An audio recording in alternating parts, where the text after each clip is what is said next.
Hello everyone.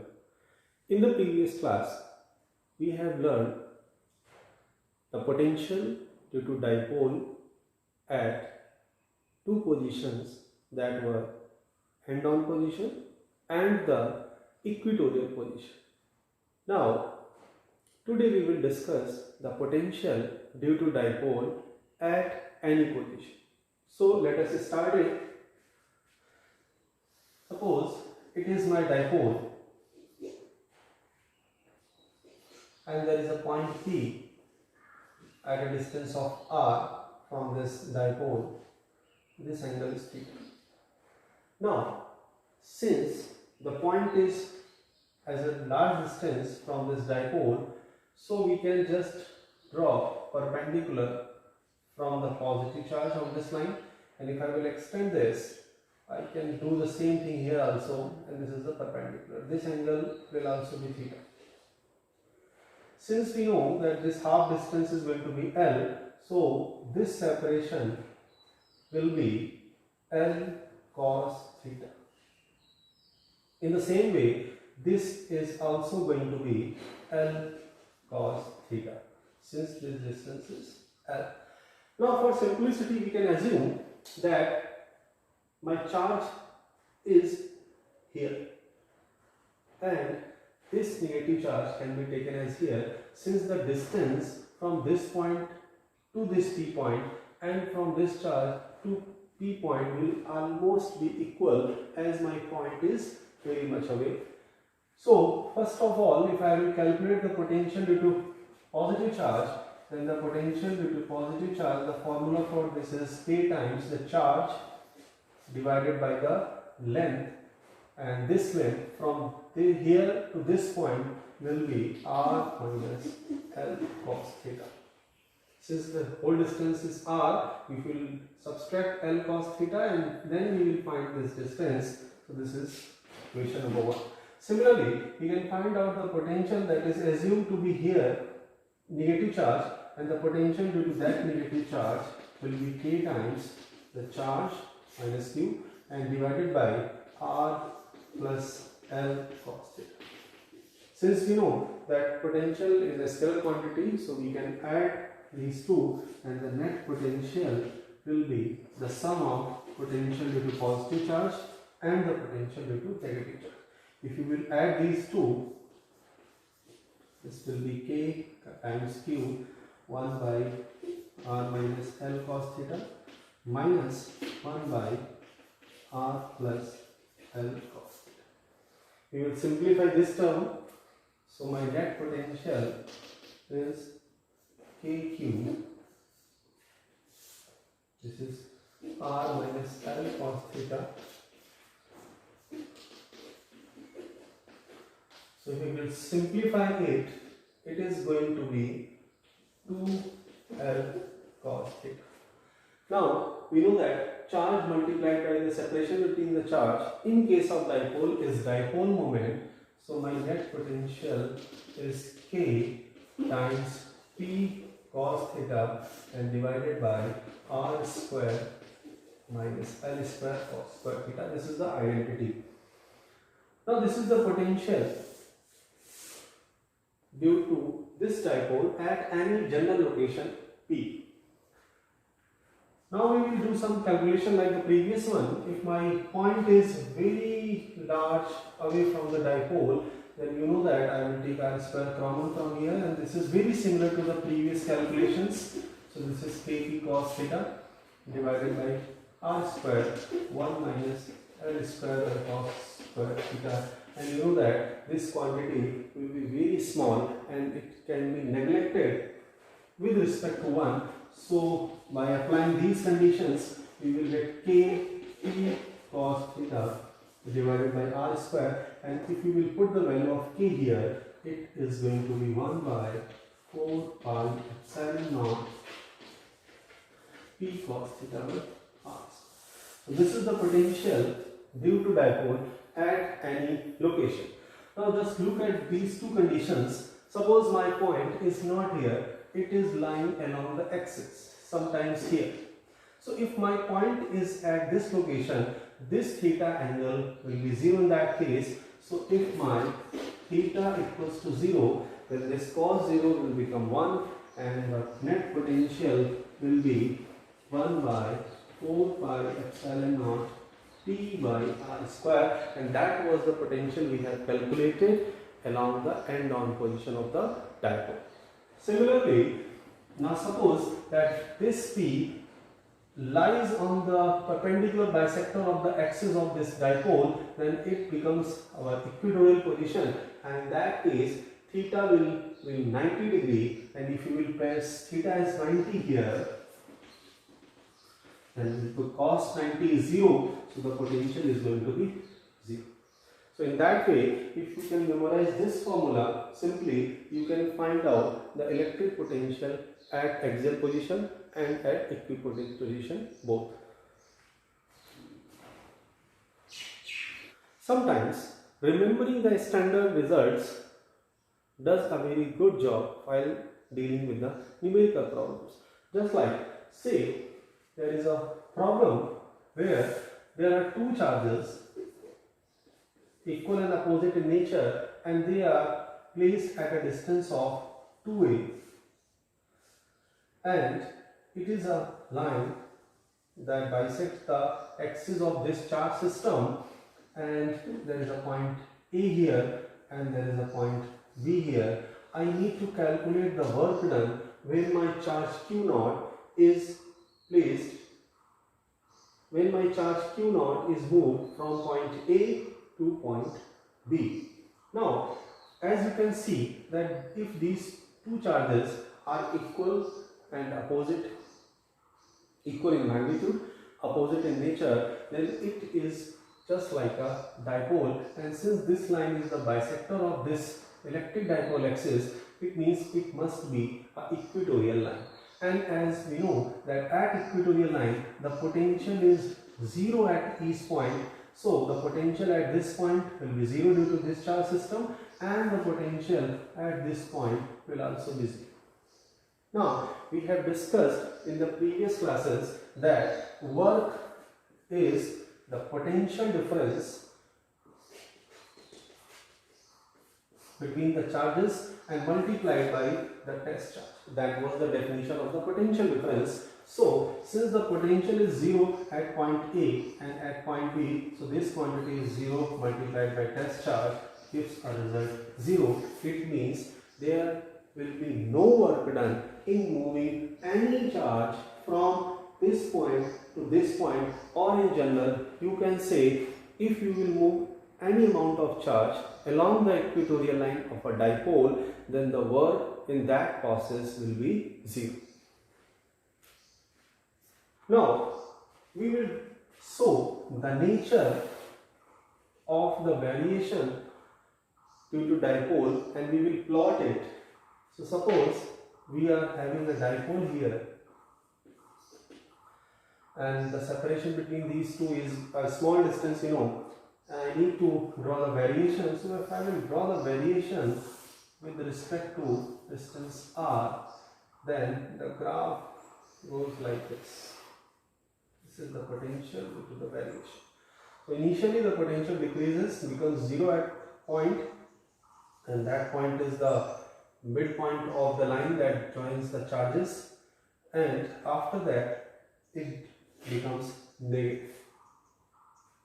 Similarly, if I have a pair of like charges here, this is plus q and this is plus q, and if I will draw the variation of the potential due to this with respect to the distance, it will be like this. If you can see that between these two charges the variation of potential is something like this, it becomes minimum, and that minimum potential is at the midpoint of this dipole, and again it starts increasing. So here these two are the variations of electric potential. First is the case where there is a dipole and the variation is in between these two charges, and on the other hand these are like charges and the variation is between these two charges only. Now we will find the relation between electric field and electric potential difference. For that, consider it is a charge Q that is placed here, and as we know that a charge produces electric field around it, so the electric field due to this charge will be maximum near to it, and it will goes on decreasing as we move away from the charge. And the same will be for the potential too. So we know that near the charge the potential will be high, and as we go away from the charge the potential will decrease. So consider there is a point A where a test charge Q0 is placed. Let me take the potential of this point as V. Very close to this point A, there is one more point B, and at a distance of dr from here, and as this B point is much more away from this point A, so definitely the potential at B will be less than the potential of A, and let that this potential becomes V minus delta V. So at point A the potential is V, and at point B potential reduces to V minus delta V on a separation of dr. So as you know that the electric field produced by this charge will apply a force on this test charge in this direction away from the charge. So if I will calculate this force multiplied by this displacement, it will give me the amount of work that has to be done in moving the charge from point A to point B. So we can find out it with the help of this formula, that work done is equal to the potential difference multiplied by test charge, and that was the definition of the potential difference, you know. So work is force multiplied by displacement, potential at A is V, and the potential at B is V minus delta V times the charge. The force on this test charge will be Q0 times the electric field at this point, and this is minus of dV Q0, and that Q0 will cancel out. So on simplifying, we will get E as minus of dV by dr. This term dV by dr is called potential gradient. So the negative of potential gradient is mathematically or numerically equal to the electric field at that point. Now there is a significance of this minus sign. The minus sign tells us that the field direction is towards the decreasing potential, and you can see here also, since the potential at A is V and the potential at B is V minus delta V, so this is the direction in which the potential is decreasing, and this is the direction of electric field too. You can also summarize this for a negative charge. Say there are 2 points A and B, and we know that for negative charge, if we will move away from the charge, the potential will increase. So the potential at A, say it is the distance of R1 and it is the distance R2 of points A and B. So for point A we can write V equals to K minus Q by R1. This is for potential at A, and for the potential at B we can write, since the potential is taken with charge with proper sign, so it is clear from these two that your R1 is less than R2, so the potential at A is less than the potential at B. It means on going away from the negative charge, the potential increases.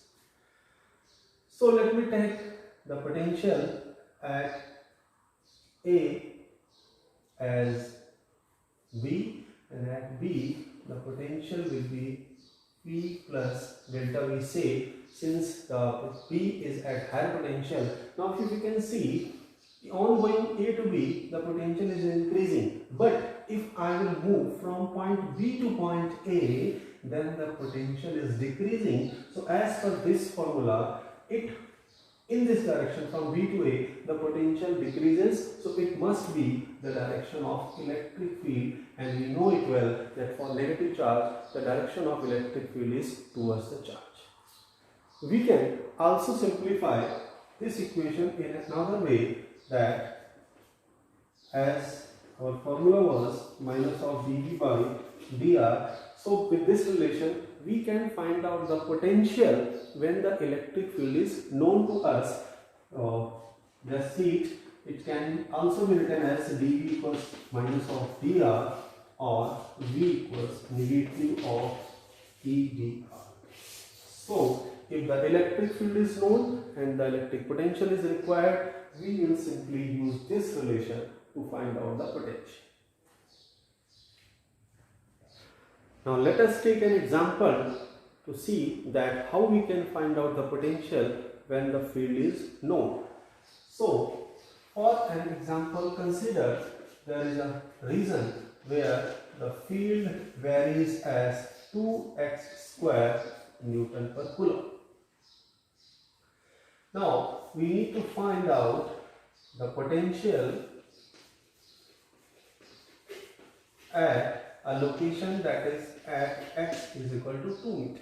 So electric field is known, and it is very clear from here that there is only x component of electric field. It means the direction of field is along the x-axis.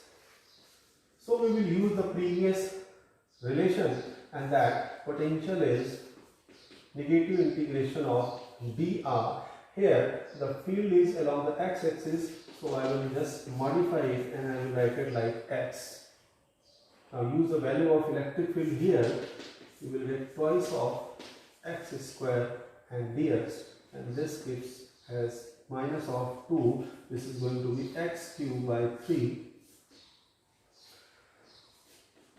So I need the potential at x is equal to 2 meters, so I will simply put x as 2 here. So this is going to be potential, and the unit of the potential is volt. Now there is one interesting thing, as we know that electric field is minus of dV by dr. This is the potential with the unit volt, and this is the separation, that is the distance, so unit will be meter. So we are having another unit of electric field as volt per meter. As we have learned in the previous classes that electric field has a unit of Newton per coulomb, it is also having another unit of volt per meter. Now we will discuss the concept of equipotential surface. A equipotential surface, the name itself defines its definition.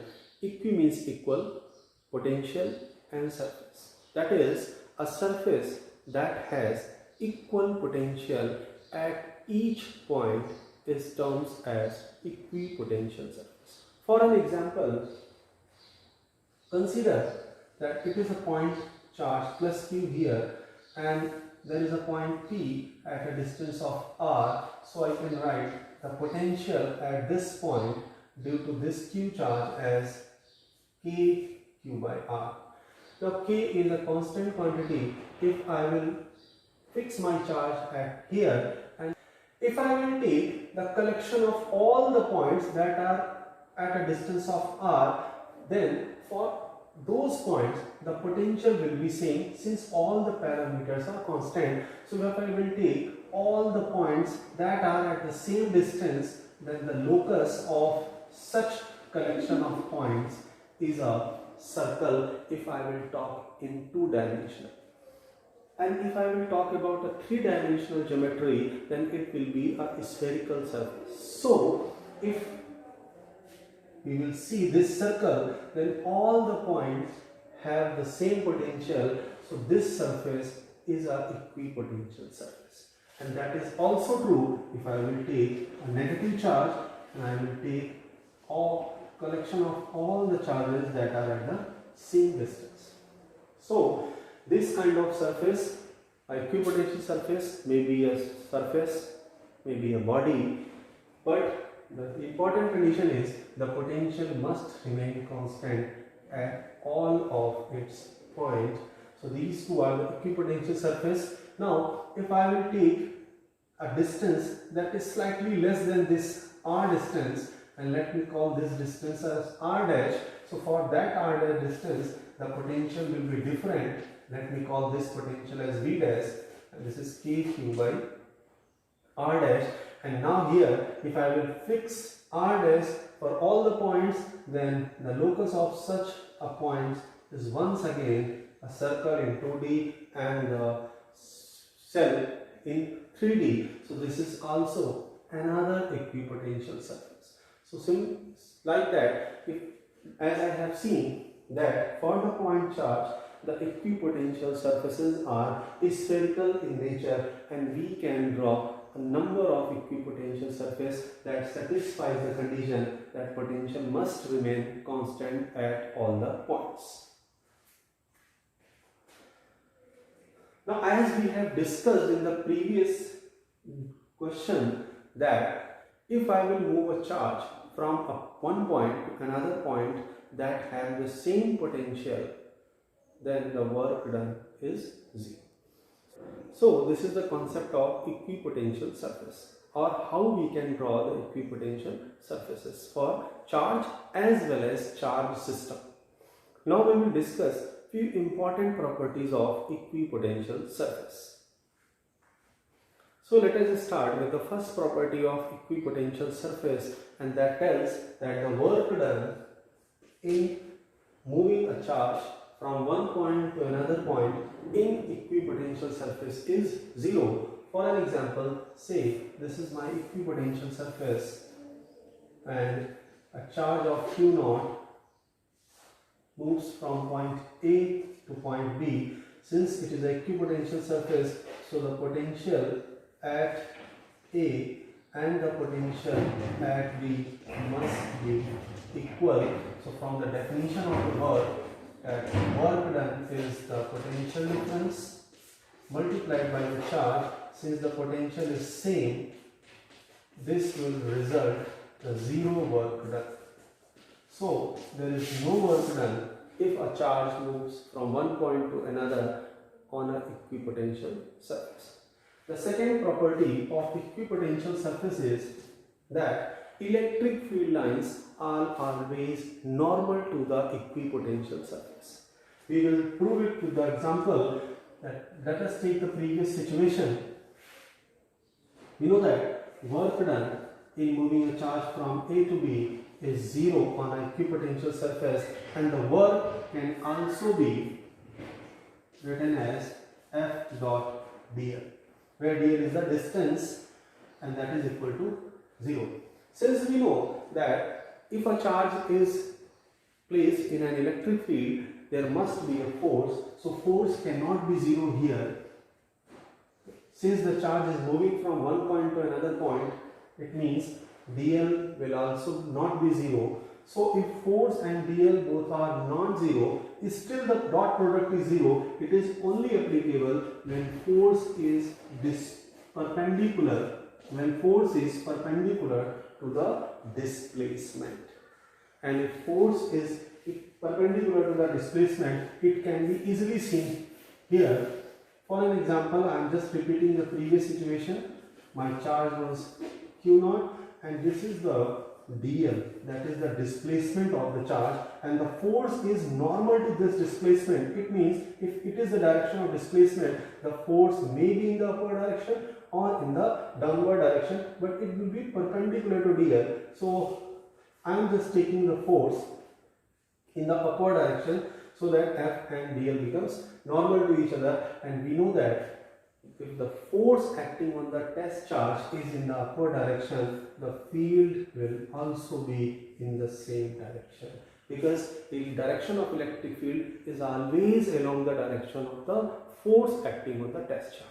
So it is clear that field is always normal to the equipotential surface. If it can also be shown with the help of this example, consider it is the equipotential surface of a point charge that is spherical in nature. So if I will draw the electric field lines, you know that the electric field lines are away from the charge. Since this charge behaves as the center of this equipotential surface, so all these lines are the radius or the radial vectors, and the radial vector is always normal to the surface. So the direction of electric field is always normal to the equipotential surface. The third property of equipotential surface is that equipotential surfaces are closer together in a region of a strong electric field, and they are further away in a region of weak electric field. Like it can be seen here. Suppose I am having a positive charge here. So as we know that near this charge the field will be strong, and as we will move away from the charge the electric field will decrease. So if I will draw the equipotential surface starting from this charge, so initially the equipotential surface will be close, and as we will move away from the charge the separation between the charges will go on increasing, as you can see. So here the field is strong, so the equipotential surfaces are closer together, and here the field is decreasing, so they are having a larger apart. It can also be shown with the help of the calculations, that as we have studied that E is equal to minus of dV by dr. If I will take the magnitude only, it will be dV by dr.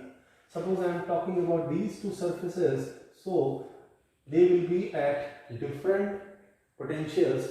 It is one equipotential surface, it is another equipotential surface. It means the potential here is same and potential at this surface is same, but the potentials of these two surfaces are different, as this must be at a high potential since close to the charge, and this surface must be at lower potential as it is away from this charge. So for these two surfaces, if I will take the difference, then this difference is constant. So I can write it here that if dV is constant for two given surfaces, then my E is inversely proportional to dr.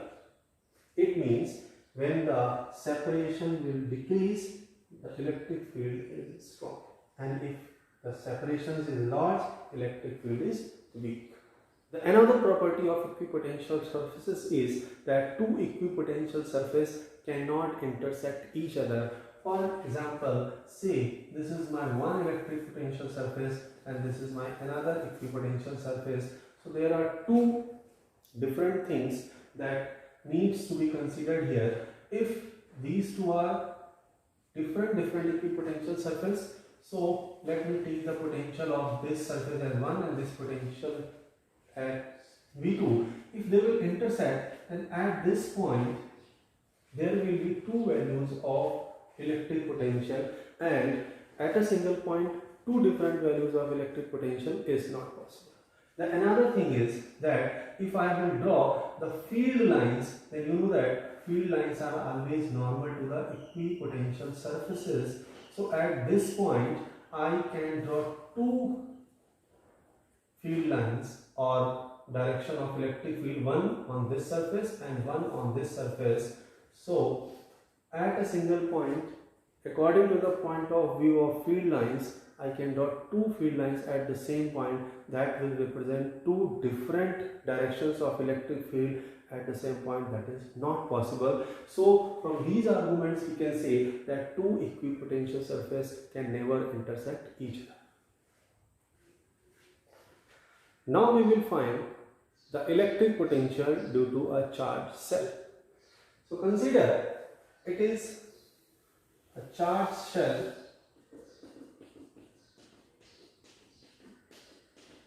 the charge on this cell is Q, and this is the radius of this cell as R, and we need the potential at three different locations, one at the center, other at surface, and one point that is lying outside the cell.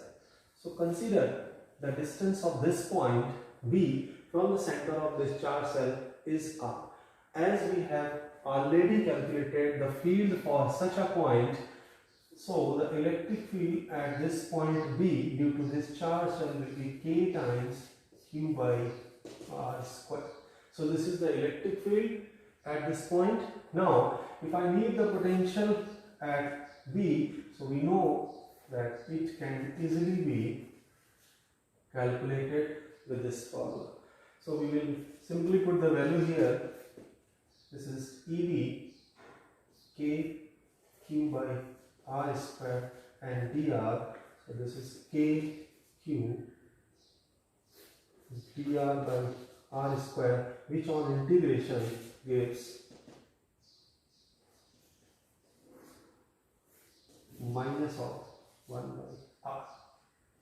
From the definition of the electric potential, you know that it is simply the work done in bringing a charge from infinity to a point. So by that definition, what we can do, we can just apply the limits from infinity to R, and if we apply the limits, it will be from infinity to R, which on simplifying gives,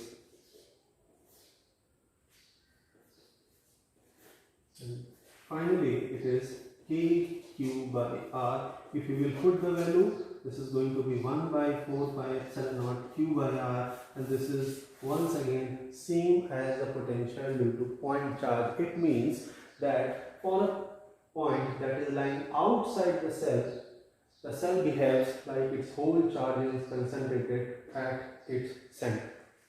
Now if I will find the potential for this surface, so potential at surface is 1 by 4 pi epsilon naught Q by R, where R is the radius.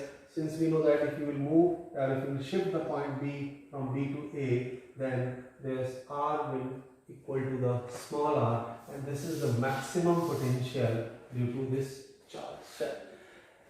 Now, as I told you, suppose this is a point inside the cell and we need the potential at this point. So for calculating the potential, we will once again apply the formula which gives me the value of potential when electric field is known. As we know that field inside the cell is 0, so this is going to be 0, and the integration of 0 is a constant value, and this constant value is the same as this value, that is the potential on the surface of shell. That is the potential inside the cell at each point will be same as the potential on its surface. So here at all the points inside this cell along with the surface, the potential is constant, and this potential is like V equals to 1 by 4 pi epsilon naught Q by R. We can also show it graphically. Let us see it. It is my cell, positively charged cell. This is the center. So as we know that